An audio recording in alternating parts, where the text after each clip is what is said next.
आज हम आपको एक कथा के माध्यम से भगवान कृष्ण द्वारा बताए गए उन 3 कारणों के बारे में बताएंगे जिनकी वजह से मनुष्य बर्बादी की राह पर निकल पड़ता है। तो बने रहिए हमारे साथ इस वीडियो के अंत तक। नमस्कार मित्रों, और द डिवाइन टेल्स पर आपका स्वागत है। श्री भागवत गीता में वर्णित इस कथा के अनुसार प्राचीन काल में एक राजघराने में एक लड़के का जन्म हुआ। उस लड़के को बहुत ही कम उम्र में राजशाही सुख सुविधाओं से दूर शिक्षा प्राप्त करने के लिए गुरुकुल भेज दिया गया। जिस गुरुकुल में वह बालक शिक्षा ग्रहण कर रहा था, वहां का वो सबसे होनहार विद्यार्थी था। गुरुकुल में उस बालक ने सारे हिंदू वेद पुराण और शास्त्रों का अध्ययन किया, परंतु दुर्भाग्य से उस बालक की अभी गुरुकुल की शिक्षा समाप्त भी नहीं हुई थी कि उसके माता पिता और सभी भाई बहन एक प्राकृतिक आपदा में मारे गए। माता पिता और अपने भाई बहन को खोने के बाद वह बालक सांसारिक मोह माया से विरक्त हो गया और गुरुकुल से शिक्षा पूर्ण करने के बाद उसने प्रण लिया कि वह अपना संपूर्ण जीवन लोगों की भलाई में व्यतीत करेगा। उसके बाद वह बालक सन्यासी बन गया और वह सांसारिक वस्तुओं से दूर हिमालय के जंगलों में चला गया। फिर उसने वहां लंबे समय तक तपस्या की और तपस्या पूर्ण होने के बाद उस सन्यासी ने लोगों को शिक्षा देना आरंभ किया। समय के साथ साथ उस सन्यासी की चर्चा चारों ओर होने लगी और दूर दूर से लोग उससे शिक्षा प्राप्त करने और अपनी समस्याओं का समाधान खोजने के लिए आने लगे। सन्यासी सभी लोगों की समस्या बड़ी ही आसानी से सुलझा देता, जिस वजह से वह कुछ ही समय में पूरे राज्य में मशहूर हो गया। दुर्भाग्य से उस समय उस राज्य का एक राजा एक क्रूर व्यक्ति हुआ करता था। उसे जब इस सन्यासी के बारे में पता चला तो उसने सन्यासी से मिलने का निश्चय किया और अगली सुबह वह राजमहल से निकल उस सन्यासी की कुटिया जा पहुंचा। वहां पहुंचकर उसने उस सन्यासी से भेंट की, जिसके बाद एक चमत्कार हुआ। वह राजा पहली ही मुलाकात में सन्यासी के व्यक्तित्व से इतना प्रभावित हुआ कि उसने उसी समय से अच्छाई की राह पर चलने की ठान ली और मन ही मन सोचने लगा कि इतनी छोटी सी मुलाकात में ये सन्यासी मुझे इतना बदल सकता है, तो अगर ये हमेशा मेरे साथ रहने लगे तो मेरी तो जिंदगी ही बदल जाएगी। इसके बाद राजा सन्यासी से अपने साथ राजमहल चलने के लिए आग्रह करने लगा। राजा के आग्रह को सन्यासी ठुकरा ना सके और वो राजमहल चलने को तैयार हो गए। राजा सन्यासी को साथ लेकर राजमहल की ओर चल दिए। राजमहल पहुंचने पर सन्यासी का खूब आदर सत्कार किया गया और उसके बाद राजा ने सन्यासी को शाही कमरे में भोजन करवाया।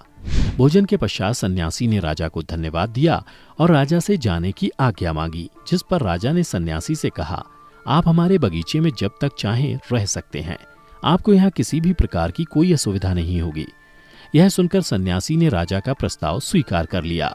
उसके बाद राजा ने अपने सेवकों से कहा कि बगीचे में सन्यासी महाराज के रहने, खाने और वस्त्रादि का प्रबंध किया जाए। राजा की आज्ञानुसार सेवकों ने बगीचे में एक सुंदर सी कुटिया का निर्माण कर दिया। उसके बाद वो सन्यासी कई सालों तक उस कुटिया में रहे और इस दौरान राजा ने भी उनकी खूब सेवा की।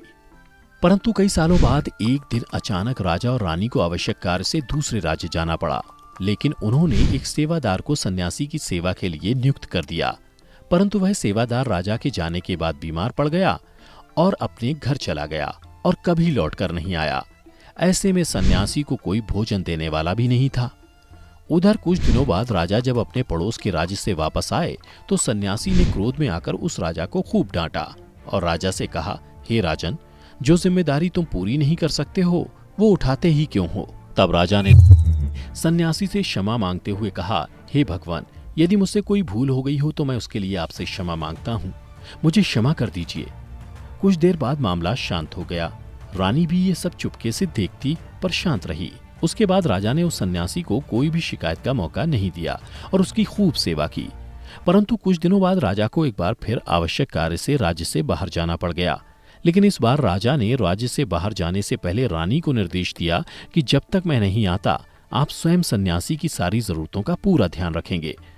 उसके बाद रानी हर रोज भोजन पकवाकर सन्यासी को भेज देती, लेकिन एक दिन रानी नहाने के लिए चली गई और सन्यासी को भोजन देना भूल गई। सन्यासी ने काफी देर तक भोजन के आने का इंतजार किया, पर जब भोजन नहीं आया तो सन्यासी सोच में पड़ गया। उसके बाद सन्यासी ने सोचा कि वो खुद महल में जाकर देखे और वो महल पहुंच गया। वहां जाकर उसकी नजर रानी पर पड़ी और वह रानी के रूप को देखकर चकित रह गया। रानी की सुंदरता सन्यासी के मन में घर कर गई। सन्यासी रानी के रूप की सुंदरता को भुला न सका और वो खाना पीना छोड़कर अपनी कुटिया में पड़ा रहा। उसने कई दिनों तक कुछ भी नहीं खाया, जिस वजह से वो बहुत कमजोर हो गया। फिर कुछ समय बाद राजा वापस लौट आया और जब उसे सन्यासी के हाल का पता लगा तो वह सीधे सन्यासी के पास पहुंच गए और उन्होंने सन्यासी से कहा, आप बहुत कमजोर हो गए हैं और किस गहरी सोच में डूबे हुए हैं। क्या मुझसे कोई भूल हो गई है? तब सन्यासी ने राजा को बताया कि हे राजन, मैं आपकी रानी की अद्भुत सुंदरता के फेर में पड़ गया हूं और रानी के बिना जिंदा नहीं रह सकता। यह सुनकर राजा ने सन्यासी से कहा, आप मेरे साथ महल चलिए, मैं आपको रानी दे दूंगा। फिर राजा सन्यासी को लेकर महल चले गए। भाग्य से उस दिन रानी ने अपने सबसे सुंदर वस्त्र और गहने पहने हुए थे। राजा रानी के पास पहुंचे और कहा, आपको सन्यासी की मदद करनी चाहिए, वो बहुत कमजोर पड़ गए हैं और मैं नहीं चाहता कि किसी ज्ञानी पुरुष की हत्या का कलंक मेरे सर पर लगे। उसके बाद राजा ने रानी से पूछा कि क्या आप ये पाप अपने सर लेना चाहते हैं? तब रानी ने राजा से पूछा, सन्यासी के इस दुख का कारण क्या है? तब राजा ने कहा, सन्यासी आपकी अद्भुत सुंदरता के दीवाने हो गए हैं। यह सुनकर रानी ने कहा, राजन आप चिंता ना करें, मुझे पता है कि मुझे क्या करना है, जिससे ना तो आपके माथे पर एक सन्यासी की हत्या का पाप लगेगा और ना ही मेरी पतिव्रता धर्म नाश होगी। और फिर राजा ने रानी को सन्यासी को सौंप दिया। उसके बाद सन्यासी रानी को लेकर कुटिया पर पहुंचा तो रानी ने सन्यासी से कहा, हमें रहने के लिए घर चाहिए। यह सुन सन्यासी तुरंत राजा के पास गया और कहा, हे राजन, हमें रहने के लिए घर चाहिए। राजा ने उनके लिए घर का प्रबंध किया। सन्यासी रानी को लेकर जब घर पहुंचा तो रानी ने कहा, घर तो बहुत गंदा है और इसकी हालत तो बहुत खराब है।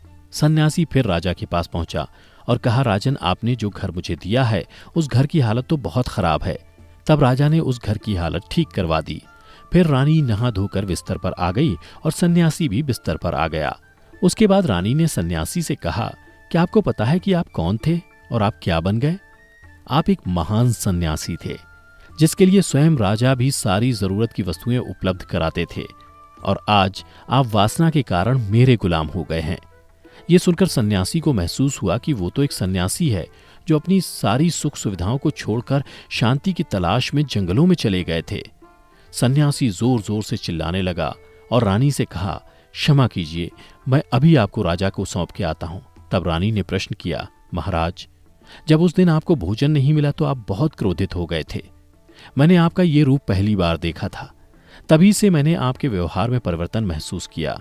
तब सन्यासी ने रानी को समझाया कि जब मैं जंगल में था तो मुझे समय पर भोजन भी नहीं मिला करता था, पर महल में आने के बाद मुझे सुविधाएं मिली और मैं इसके मोह में फंस गया।